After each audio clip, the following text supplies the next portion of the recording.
এজন্য নামাজ নামাজ নামাজ।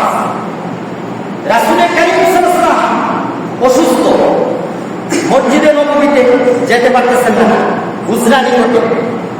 রাসূল কারীম সাল্লাল্লাহু আলাইহি ওয়াসাল্লামের ঘর, যেখানে রাসূলের রওজা, যেখানে ওনার কবর প্রস্ত করা হয়েছে, ওনার রওজা মসজিদের ভিতরে, মসজিদে নববী পড়েছে ওনার রওজাটা, ওনার ঘরে ওনাকে কবর দেওয়া হয়েছে, ওনার রওজাটা। এই জন্যে নামাজ আমাদের যদি ছেড়ে দেয়, এই নামাজের হিসাব কিয়ামতের ময়দানে সর্বপ্রথম নেওয়া হবে। ভালো করে শুনে, কিয়ামতের ময়দানে সর্বপ্রথম নামাজের হিসাব নেওয়া হবে।